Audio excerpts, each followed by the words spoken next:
ನಮಸ್ಕಾರ ಸ್ನೇಹಿತರೆ, ನಾನು ನಿಮ್ಮ ಸುಕೇಶ್ ಶಾನಭಾಗ್.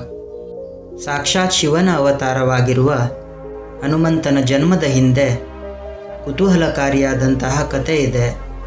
ಅಂಜನಾದೇವಿ ಹನುಮಂತನ ತಾಯಿ.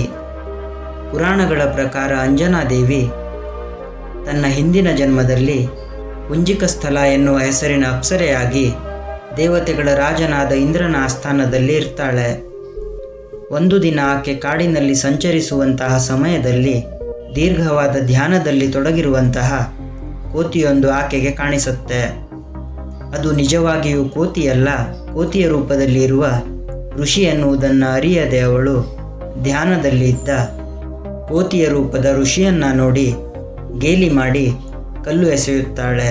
ಕೋಪಗೊಂಡ ಋಷಿ, ನೀನು ಮುಂದಿನ ಜನ್ಮದಲ್ಲಿ ಕೋತಿಯಾಗಿ ಜನ್ಮ ತಾಳುತ್ತೀಯಾ ಎಂದು ಶಾಪ ಕೊಡುತ್ತಾನೆ. ಅಂಜನಾದೇವಿ ಶಾಪದಿಂದ ಭಯಭೀತಳಾಗಿ ಋಷಿಗಳ ಹತ್ತಿರ ಕ್ಷಮೆ ಕೇಳುತ್ತಾಳೆ. ಅವಳ ಕ್ಷಮೆಗೆ ಋಷಿಗಳ ಕೋಪ ಕಡಿಮೆಯಾಗುತ್ತೆ. ಋಷಿಗಳು ಅಂಜನಾದೇವಿಗೆ ಹೇಳುತ್ತಾರೆ, ನಾನು ಕೊಟ್ಟ ಶಾಪವನ್ನು ಹಿಂದಕ್ಕೆ ಪಡೆಯಲು ಸಾಧ್ಯವಿಲ್ಲ. ಆದರೆ ನೀನು ಸಾಮಾನ್ಯ ಕೋತಿಯಾಗಿ ಜನ್ಮಿಸದೆ ವಿಶಿಷ್ಟವಾದ ಶಕ್ತಿ ಇರುವ ಕೋತಿಯಾಗಿ ಜನ್ಮ ತಾಳುವೆ. ಶಿವನ ಅವತಾರದ ಮಗುವಿಗೆ ಜನ್ಮ ನೀಡಿ ನಾನು ನೀಡಿದ ಶಾಪದಿಂದ ಮುಕ್ತಳಾಗುತ್ತೀಯಾ ಎಂದು ಹೇಳುತ್ತಾರೆ. ಅದೇ ರೀತಿ ಮುಂದಿನ ಜನ್ಮದಲ್ಲಿ ಕೋತಿಯ ರೂಪದಲ್ಲಿ ಜನ್ಮ ತಾಳಿದ ಅಂಜನಾದೇವಿ ಮತ್ತು ವಾನರ ರಾಜನಾದ ಕೇಸರಿ ಪರಸ್ಪರ ಪ್ರೀತಿಸಿ ಇಷ್ಟಪಟ್ಟು ಮದುವೆಯಾಗುತ್ತಾರೆ. ದೀರ್ಘಕಾಲ ಅವರಿಗೆ ಮಕ್ಕಳಾಗುವುದಿಲ್ಲ. ಆಗ ಮತಂಗ ಋಷಿಗಳ ಸಲಹೆಯ ಪ್ರಕಾರ ಅಂಜನಾದೇವಿ 12 ವರ್ಷಗಳ ಕಾಲ ಶಿವನ ಧ್ಯಾನ ಮಾಡಲು ಪ್ರಾರಂಭಿಸುತ್ತಾಳೆ. ಅಂಜನೆಯ ಧ್ಯಾನಕ್ಕೆ ಮೆಚ್ಚಿದ ಶಿವ ಪ್ರಸನ್ನನಾಗಿ ಅಮರನಾದ ಮಗನಿಗೆ ಜನ್ಮ ನೀಡುವಂತೆ ಆಶೀರ್ವಾದ ಮಾಡುತ್ತಾನೆ.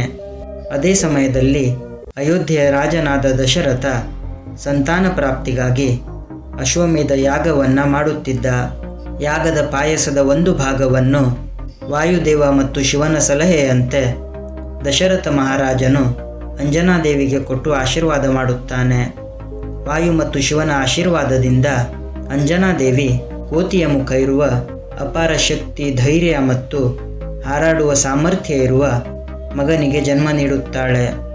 ಆ ಮಗುವಿಗೆ ಆಂಜನೇಯ ಎಂದು ಹೆಸರಿಡುತ್ತಾರೆ ಮತ್ತು ಅಂಜನಾದೇವಿ ಶಾಪದಿಂದ ಮುಕ್ತಳಾಗಿ ಸ್ವರ್ಗಕ್ಕೆ ಹೋಗುತ್ತಾಳೆ.